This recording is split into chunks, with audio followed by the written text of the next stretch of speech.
Meus irmãos, Salmo 125, versículos 1 a 5, encerram esse período que nós estamos tendo aqui de meditações nos Salmos, né? Nós temos o propósito de aprender toda a verdade de Deus, né? Todo o conselho de Deus, e temos estudado e pregado aqui em porções diferentes da Bíblia.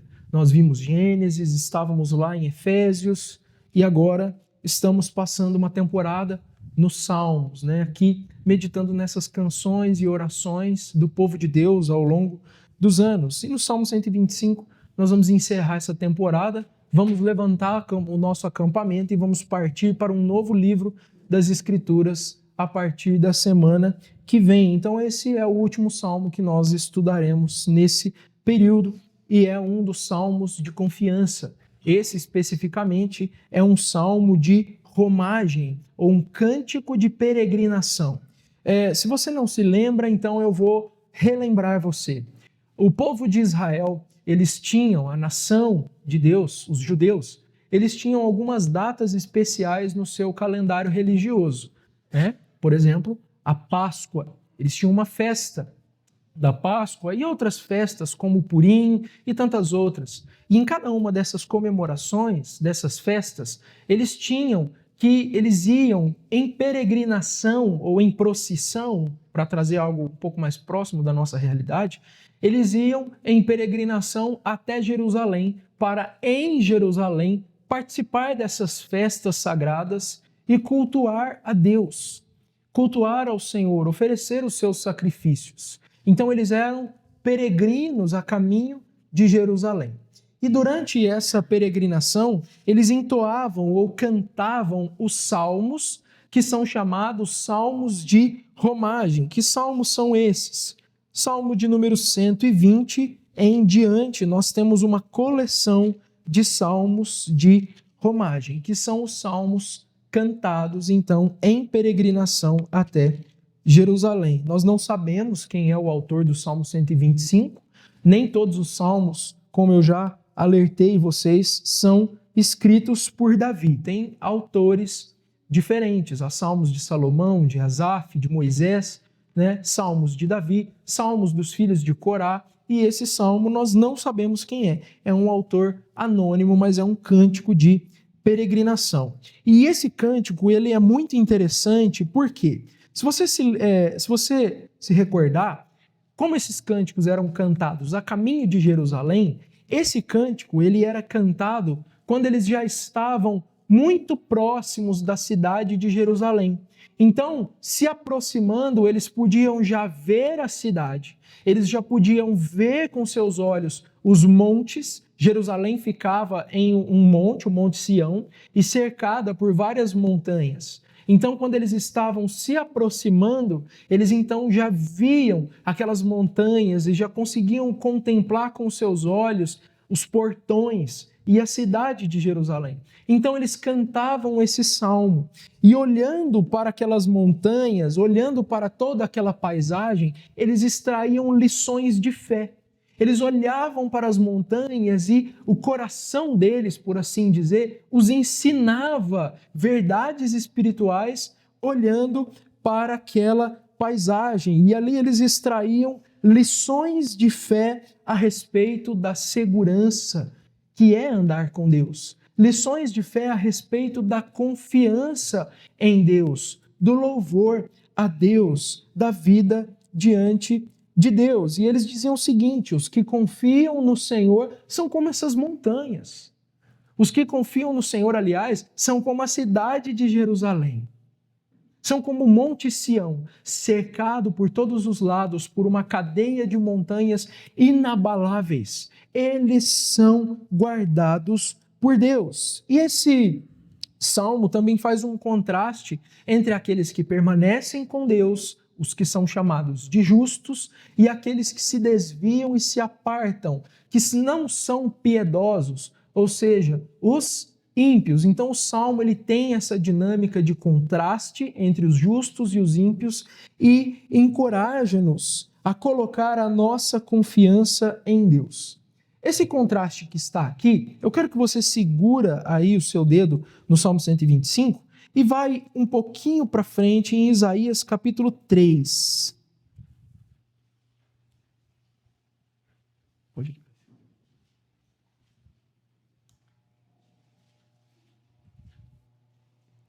Isaías capítulo 3, versículos 10 e 11 dizem o seguinte: digam ao justo que tudo irá bem com ele, porque comerá do fruto das suas ações. Ai do ímpio, tudo irá mal com ele, porque o pagamento dele será o que as próprias mãos fizeram. Então, esse contraste que nós encontramos aqui no Salmo 125 é um contraste que está presente em todas as Escrituras, em toda a palavra de Deus, especialmente aqui nos profetas. Então, nós vamos estudar esse salmo com tranquilidade, vamos ver o significado desses versículos, aprender essas lições com os peregrinos e extrair as lições de fé. Mas antes de irmos para os versículos em si, eu queria chamar a sua atenção para um fato que está no salmo, mas não de forma explícita. Que fato é esse? O fato de que os servos de Deus, ao longo da história, eles tinham a capacidade de, o tempo todo, meditar nas verdades de Deus, meditar na palavra de Deus e extrair lições de fé de situações cotidianas, até mesmo de olhar para uma paisagem, até mesmo ao olhar para uma cadeia de montanhas, ou para um vale profundo, ou para uma campina verde, ou para os rebanhos pastando nos vales, eles conseguiam lembrar das verdades de Deus e aplicar essas verdades às suas vidas. Isso é o que nós chamamos de meditação, ou a prática de ruminar a palavra de Deus. Como uma vaca, né? Ela vai ao pasto, ela dá suas bocadas e se farta, mas ela depois permanece horas e horas ali mastigando aquele mesmo alimento, passando de um estômago para o outro, ruminando, extraindo nutrientes pacientemente e fazendo o seu processo de digestão. Nós também deveríamos ser com a palavra de Deus. Às vezes nós lemos um texto pela manhã e fazemos a nossa oração de forma rápida e logo nos esquecemos daquele texto no decorrer do dia. Seria bom que nós mantivéssemos o texto sempre diante dos nossos olhos, para que continuássemos meditando nele no decorrer do dia e extraindo essas lições, como esses peregrinos fizeram a caminho de Jerusalém. Qual foi a última vez que você, a caminho de algum lugar ou em alguma viagem, olhou para a paisagem ao seu redor e Deus ministrou o seu coração através da natureza e das coisas que estavam ali ao seu redor?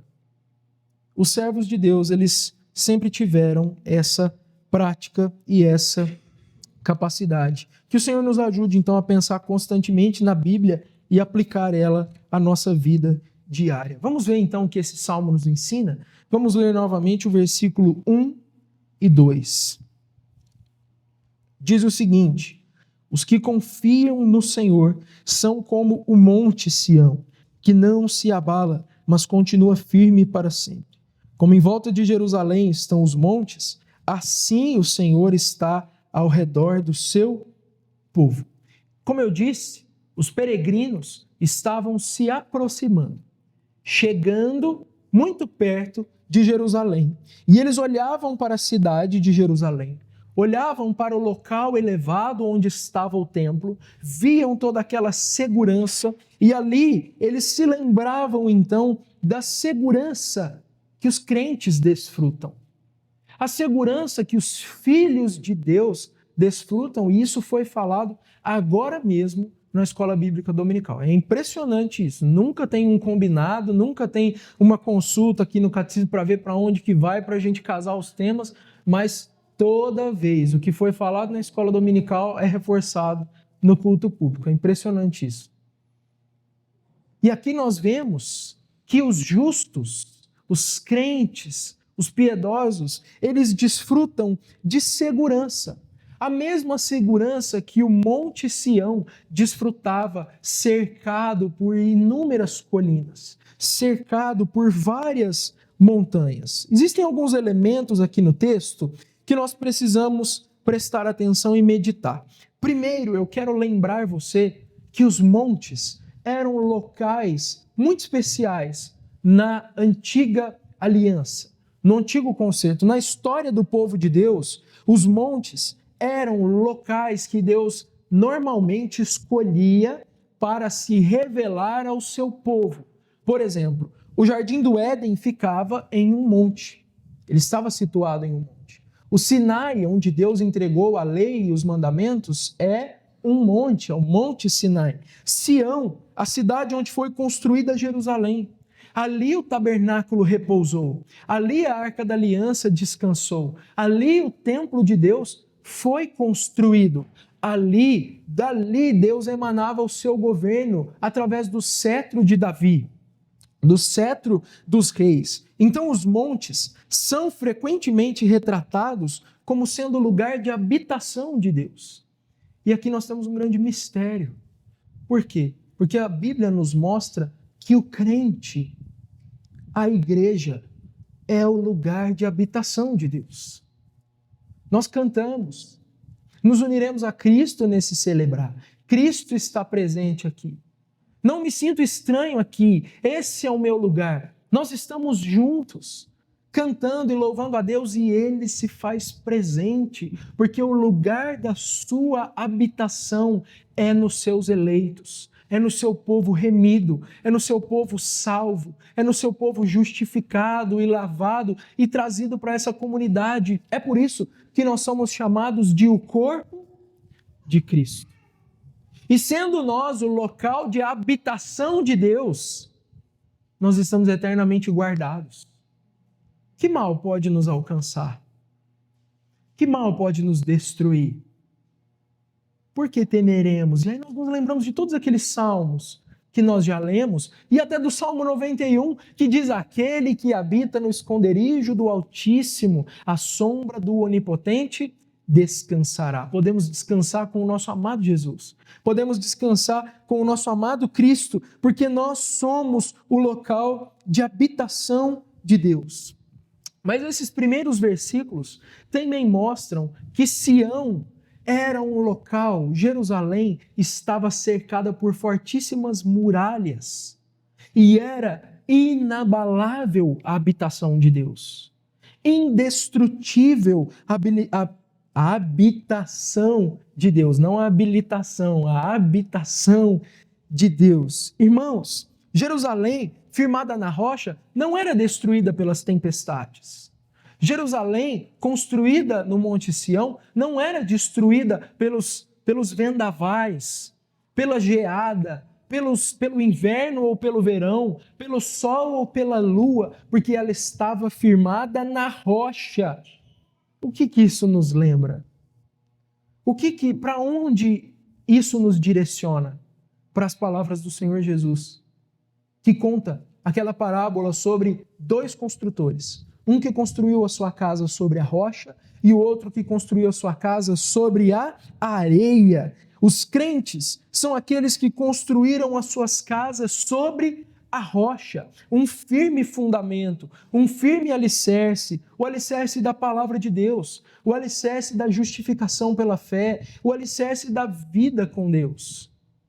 Não são destruídos, inabaláveis, inquebrantáveis, as tempestades, os ventos, as calamidades, o inverno, as estações, o sol e a lua virão. Mas nós não seremos destruídos. Nós não seremos abalados. Nós permaneceremos firmes, porque estamos construídos sobre uma rocha. Que rocha é essa? É o Senhor Jesus. Irmãos, porém, aqueles que construíram a sua casa sobre areia, esses não vão resistir. O que é construir a casa sobre areia? Construir a casa sobre areia é você edificar a sua vida e estar garantido da sua salvação com base nas suas obras. Elas são como areia. Elas não se firmam e nem permanecem. Construir a casa sobre areia é construir a sua vida e a sua espiritualidade sobre os seus sentimentos, sobre os seus próprios pensamentos. Irmãos, a religião contemporânea, e não apenas no cristianismo, mas a religião de uma maneira geral, ela valoriza a experiência. Ela valoriza o que nós estamos sentindo. E é por isso que as pessoas estão sempre em busca de uma nova sensação, de uma nova experiência com Deus. Isso é construir a sua casa sobre areia. Porque no dia em que você estiver triste, ansioso, abatido ou preocupado, você não vai permanecer. Você não vai se suster quando as perseguições vierem. Então, meus irmãos, nós devemos meditar e pensar nessas verdades. Os que confiam no Senhor, eles são semelhantes à cidade de Jerusalém, no monte Sião, que não se abala, mas permanece para sempre. Onde está a sua confiança? Pô, Caleb, você fez a pergunta no final da escola bíblica dominical e eu vou responder o mistério. Aonde você está firmado? Aonde é que está a sua esperança? Nas riquezas? No seu porte físico, atlético? Na sua saúde? No seu futuro? No fundo que você construiu, imobiliário ou financeiro? Nos seus investimentos? Na sua formação? No seu diploma? Nos seus planos? Nas suas estratégias? Onde é que está a sua confiança? Você confia nas suas boas obras, no seu mérito e na sua justiça para permanecer de pé diante de Deus? Irmãos, os verdadeiros piedosos, os crentes em Cristo Jesus, que já entenderam que essa vida é passageira, eles aprenderam a colocar a sua confiança somente em Deus. Colocar a sua confiança somente no Senhor. E a garantia que nós temos é que aqueles que confiam assim permanecerão para sempre. Você tem noção da força dessas palavras? Deixa eu te dizer uma coisa. Amanhã, ou talvez até hoje, você vai voltar para o seu lar. Você que é crente. Você que já pertence ao Senhor. Você vai voltar para sua casa. E você terá que lidar com uma série de desafios e angústias. Invariavelmente, você vai chorar. Você vai padecer. E você pode enfrentar dilemas tão profundos. Você pode enfrentar crises tão severas. Você pode até cair em tentação. Você pode até se afundar em iniquidade. Mas se você tem confiado no Senhor, temos uma garantia de que nós permaneceremos para sempre. Nessas horas, nós nos lembramos dessas verdades, de que seremos guardados, e isso nos impede de ir à loucura. Isso nos impede de sucumbir à depressão.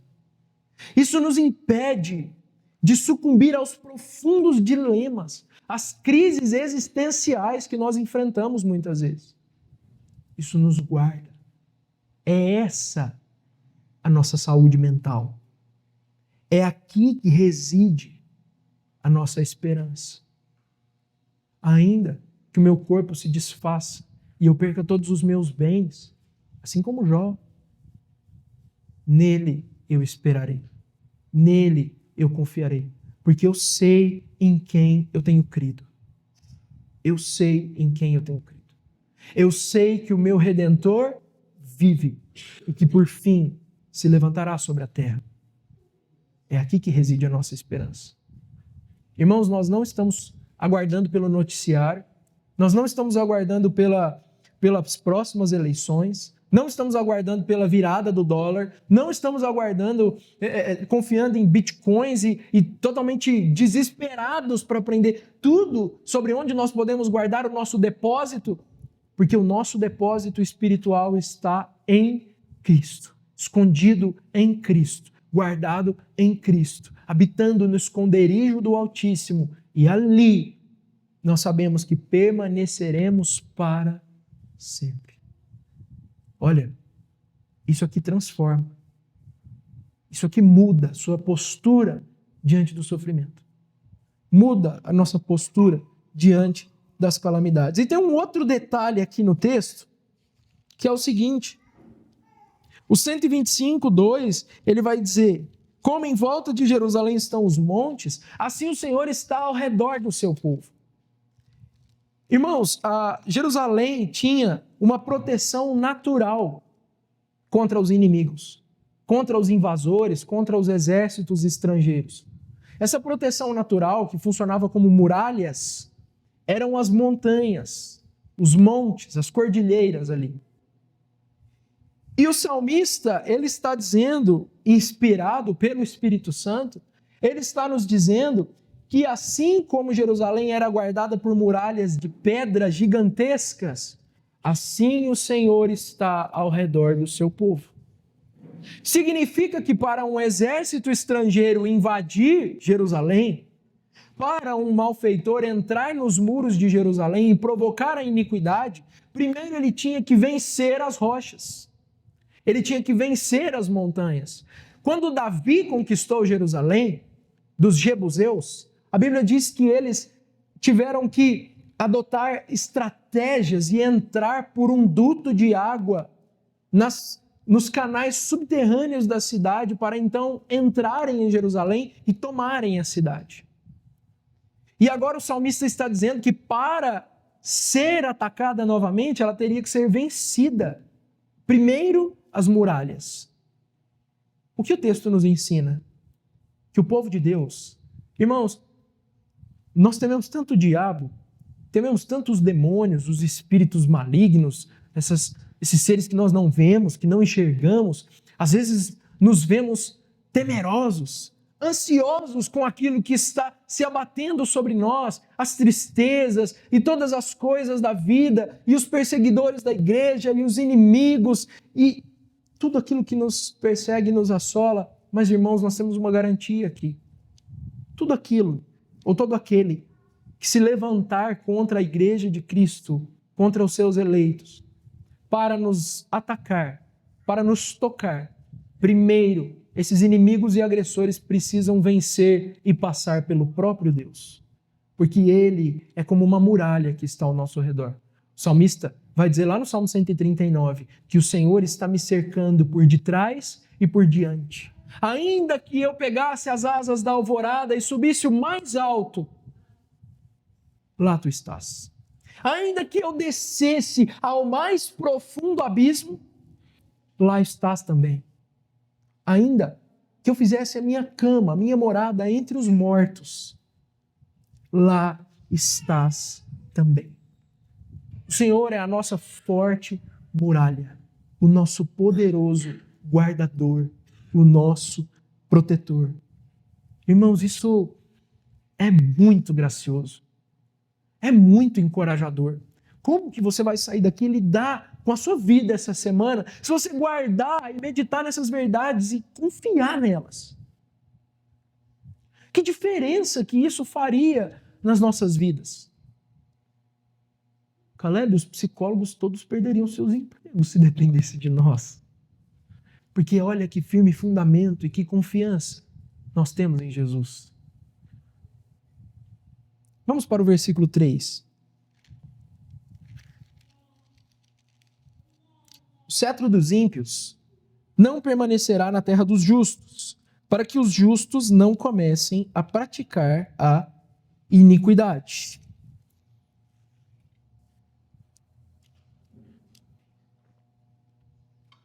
Eu confesso para vocês que esse versículo 3, ele é um pouco difícil de interpretar. Esse versículo 3, ele é um pouco difícil de entender.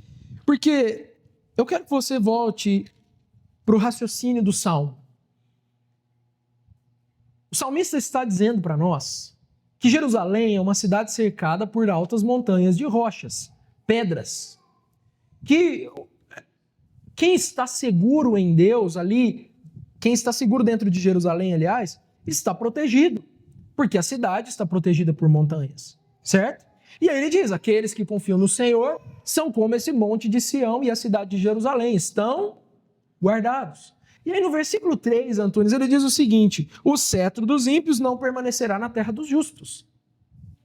Aí eu te pergunto, se a cidade é guardada, como que um ímpio que tem o cetro, ou seja, um rei, um governante, mau e impiedoso, foi parar dentro de Jerusalém e está lá governando?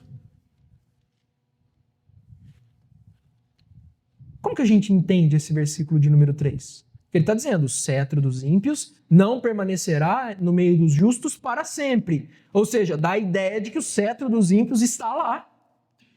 Esteve lá. De que tem maldade dentro da cidade. De que tem pecaminosidade dentro da cidade. Mas a cidade não é guardada por Deus? A cidade não é protegida pelas fortes muralhas? Irmãos, quando nós lemos o versículo 1 e 2, na nossa mentalidade neopentecostal, praticamente, nós somos tentados a interpretar esses versículos como se o mal nunca se aproximasse de nós. Nós somos tentados a interpretar como se a calamidade não nos abatesse em algum momento. Como se o sofrimento não chegasse até nós. Como se as chamas da aflição não queimassem os nossos pés. E como se tudo fosse bem. Mas o versículo 3 vem justamente na esteira da história de Israel e de Jerusalém para nos lembrar que Deus, o nosso guardador e o nosso protetor, por vezes, pode permitir que o inimigo consiga atravessar as muralhas e entrar em Jerusalém. Não é isso que aconteceu na história de Jerusalém? Porque se eu só ficar com o versículo 1 e 2, você que estuda um pouquinho de história vai então me questionar. Então, me explica a invasão do Império Romano que destruiu Jerusalém. Me explica a Babilônia que destruiu Jerusalém e deportou o povo de Deus para o Império Babilônico. Me explique as guerras que acontecem e o Irã, só trazendo para o nosso tempo, não que isso permaneça assim, mas me explique como que o Irã lança um foguete, um míssil, e ele cai lá dentro de Jerusalém. Qual é a explicação para essas coisas? E Antíoco Epifânio, que entrou e sacrificou porcos dentro do templo. Tito Livio fez isso também. Matou os próprios judeus, era um banho de sangue. Como que nós explicamos isso? O versículo 3, ele traz esse equilíbrio para nós. O versículo 3, ele nos lembra o seguinte, que a história do povo de Deus mostra que a própria Jerusalém foi invadida e saqueada várias vezes pelos povos vizinhos, mas o Senhor é quem tinha determinado isso.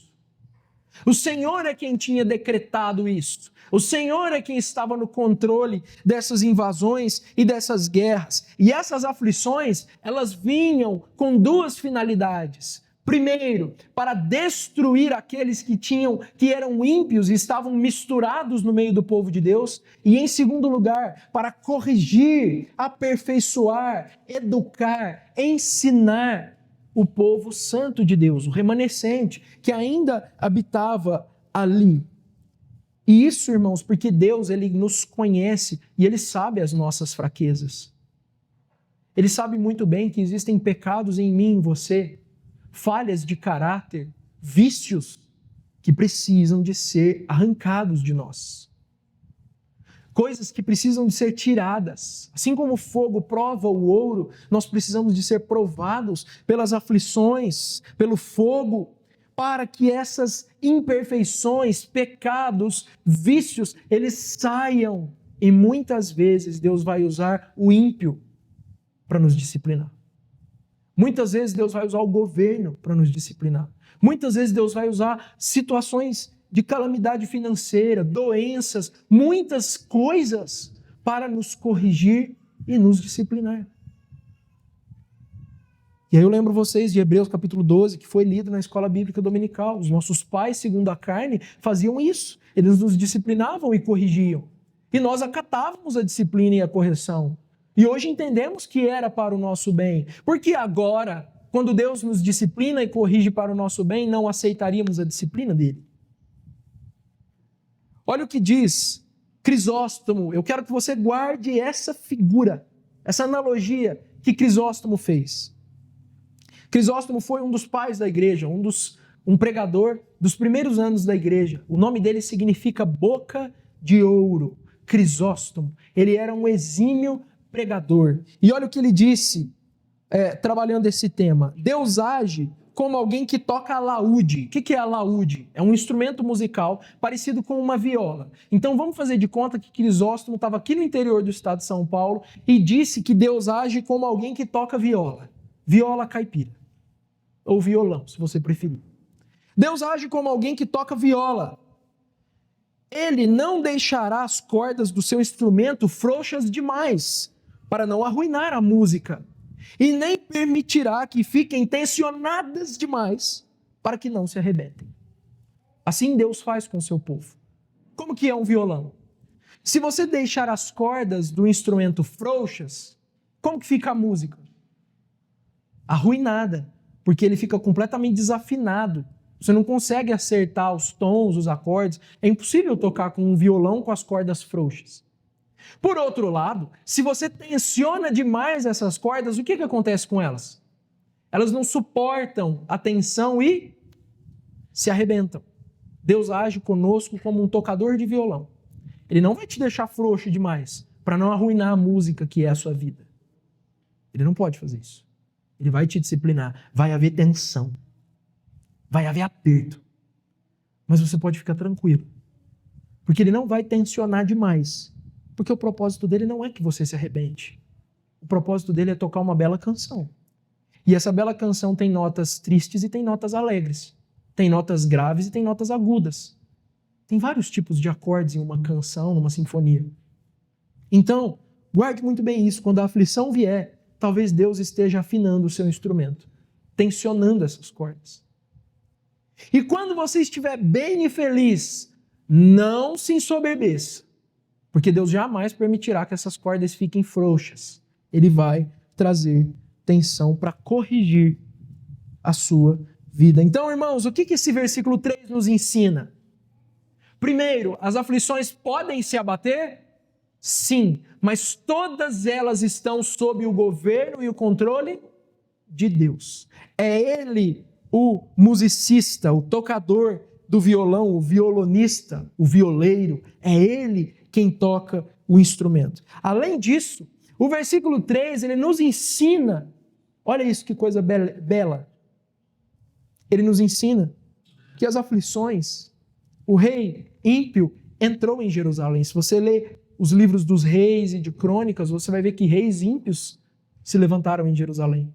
Mas eles permaneceram para sempre? Não. O trono deles caiu. Eles foram derrubados. O reino deles venceu. O mandato deles expirou. E eles foram trocados, como se trocam as roupas, como se trocam as vestes. Eles foram mudados. Mas o Senhor permanece para sempre. E os que confiam nele permanecem com ele. Os justos permanecerão. Irmãos, as aflições não são para sempre. Elas não vão durar eternamente. Para você que está escondido no esconderijo do Altíssimo, essa aflição que você está enfrentando, essa dificuldade, ela tem data de validade. Ela vai acabar. Ela vai passar. Já ouviram aquela frase? Toda dor é por enquanto? Para os crentes ela é verdadeira. Para os cristãos ela é verdadeira. Porque, ainda que a dor dure uma vida inteira aqui, nós desfrutaremos de salvação com Deus eternamente. Que doce esperança. Que doce alegria para nós. Agora, o versículo 3, eu queria que você olhasse para a segunda parte dele para perceber uma coisa. Olha só. O cetro dos ímpios não permanecerá na terra dos justos, para que os justos não comecem a praticar a iniquidade. Um outro efeito que nós temos aqui, uma outra razão pela qual Deus não permite que o justo governe, que o ímpio governe para sempre, outra razão pela qual Deus não permite aflição que vai além do que nós podemos suportar, é porque se a aflição for além do que nós podemos suportar, o que nós faremos? pecaremos, murmuraremos, reclamaremos da providência de Deus, vamos cair em tentações, vamos cair em pecados, mas a Bíblia diz que Deus a ninguém tenta. Se o ímpio governa por muito tempo sobre os justos começam a imitar os ímpios. Ou seja, o Senhor não permitirá o ímpio governar por muito tempo para que os justos não comecem a imitar os ímpios. A quem você tem imitado nas suas aflições? Aquelas crises que você, vez ou outra, enfrenta no seu casamento, você imita quem para tentar resolver? Você busca conselho onde? Você busca conselho em quem para tentar resolver as suas crises financeiras? Quem te aconselha nos seus projetos de vida? Quem te aconselha em todas as suas dificuldades e circunstâncias? Cuidado, não imite o ímpio. Não imite os injustos. A quem você tem imitado? Muito cuidado com isso. E saiba que o Senhor não permitirá tentações que nós não podemos suportar. Vamos para o versículo 4, então, e caminhar para o final desse salmo.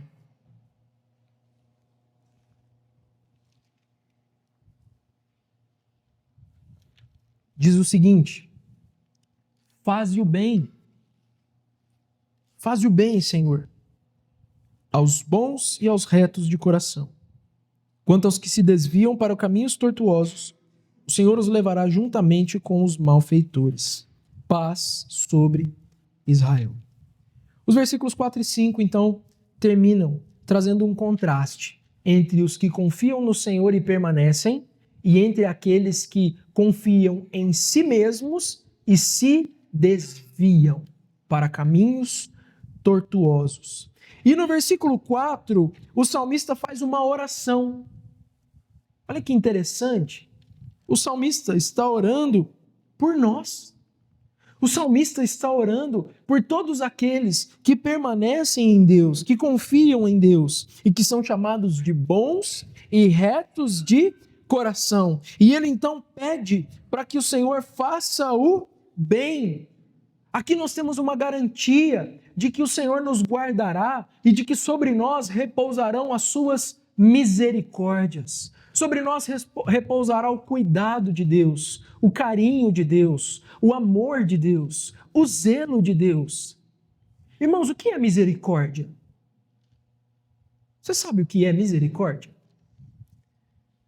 Misericórdia significa se ligar à miséria de alguém.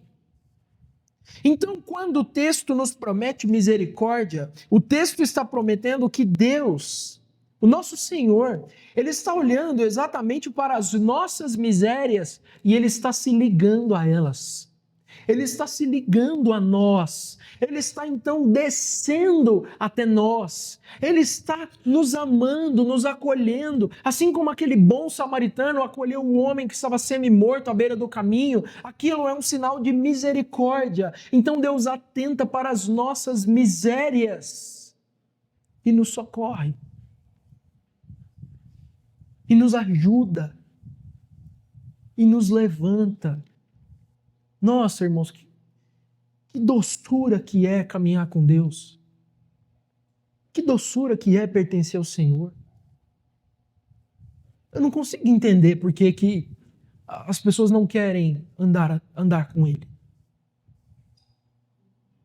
As pessoas têm medo de perder as coisas. Coisas que elas não têm. Uma alegria que elas não têm. Um prazer que elas não desfrutam. Uma vida que elas não conhecem. E elas têm medo de perder essas coisas. Mas se elas soubessem do mistério da misericórdia, de Deus se ligando às nossas misérias e vindo para nos socorrer, é nosso dever contar para elas. Deus é misericordioso e a sua mão providente, benevolente, graciosa está sobre aqueles que são chamados de bons e retos de coração. Aqui nós vemos então o caráter daqueles que permanecem confiando no Senhor. Eles são retos de coração. Eles são bons. Eles foram regenerados. Irmãos, o povo de Deus é caracterizado por ser reto de coração. Se você foi alcançado pelas misericórdias de Deus, se Deus se ligou à sua miséria e te atraiu, e te salvou, e te chamou, então, inquestionavelmente, você se transformou em uma nova pessoa que é boa e reta de coração. E que tem andado por um caminho plano. E no versículo 5, ele traz então uma advertência muito solene. No cenário, olha só, naquele cenário em que reis maus, se você ler, por exemplo, 1º, 2º Reis, 1º e 2º Crônicas, você vai descobrir uma coisa. Quando um rei mau subia ao trono, Sérgio, quando ele chegava e tomava o poder, então a Bíblia diz que ele fazia o que era mal perante os olhos do Senhor, a Bíblia retrata especialmente um rei, tem um rei que é mencionado diversas vezes, o nome dele é Jeroboão. Por quê? Porque ele ensinou o povo a se desviar de Deus e a buscar os ídolos, as imagens de escultura, de pau, de pedra. E ele ensinou o povo de Deus a buscar outros deuses. E esse povo, então, ali de Judá, de Jerusalém, eles então começaram a imitar o seu rei. Olha que coisa. Olha o poder de um rei, o poder de um governante, o poder de um líder. As pessoas imitam os líderes, as pessoas colocadas em posição de liderança. E aí as pessoas então começavam a cultuar os ídolos em cultos horripilantes, chegando ao ponto até de sacrificar os seus próprios filhos num culto horroroso, idólatra, ou seja, as pessoas se desviavam de Deus. Algumas pessoas simplesmente abandonavam a Deus. Haviam aqueles que permaneciam, o remanescente. Mas havia uma boa parcela que se desviava e abandonava Deus completamente. Se escandalizavam e buscavam outros deuses. Isso é chamado de apostasia. Abandonar a Deus. Deixar a fé. Abandonar o Senhor e buscar outros deuses. Olha o que diz Spurgeon comentando esse trecho, esse versículo. 2 tipos de homens sempre serão encontrados. O justo e os homens de caminhos tortuosos. Infelizmente, há alguns que passam de uma classe para outra, não por uma feliz conversão, voltando-se contra as vias distorcidas do engano em direção à rodovia da verdade, mas por uma infeliz declinação em que deixam a estrada principal da honestidade e santidade pelos atalhos da perversidade. Aqui nós temos um grave alerta, e eu queria que você ouvisse com muita atenção esse alerta. Há pessoas que estão vivendo como justas, que são consideradas justas aos nossos olhos, e que, não por uma conversão feliz, mas por uma conversão maldita da justiça para a maldade, elas vão abandonar a Deus e trilhar caminhos tortuosos. Eu gostaria que você não fosse uma dessas pessoas, mas eu sei. Todo domingo, quando eu me levanto e prego, eu sei que tem pessoas que dentro de algum tempo eu não vou mais ver aqui. Porque isso é uma realidade. Há pessoas que se desviam e vão para caminhos tortuosos. Muito cuidado. Porque o que o versículo diz? O Senhor os levará juntamente com os malfeitores. O Senhor iria destruir o rei que fez as pessoas desviarem. O Senhor iria destruir a autoridade que estava oprimindo o povo. O Senhor iria remover aquela aflição. Mas aqueles que se desviam no meio da aflição não seriam poupados. Olha que interessante. Eles não poderiam dizer a Deus: Senhor, mas é por culpa de Jeroboão, é por culpa do rei, é por culpa da autoridade, é porque eu imitei o seu exemplo. Não. Todos aqueles que se desviam por caminhos tortuosos serão levados junto com os malfeitores. Levados para onde? Levados para o exílio, levados para a prisão. E hoje, dentro do nosso contexto, todos aqueles que se desviam para caminhos tortuosos serão levados com os malfeitores para o lago que arde com fogo e enxofre. Serão lançados no inferno, porque Deus não permitirá maldade no meio da sua cidade. E aqui, então, nós podemos trazer uma analogia final para ir para a conclusão entre a igreja e Jerusalém. A igreja é a cidade de Deus. Agostinho escreveu sobre a cidade de Deus e a cidade dos homens, ele fala muito sobre isso. A igreja, ela é a cidade de Deus.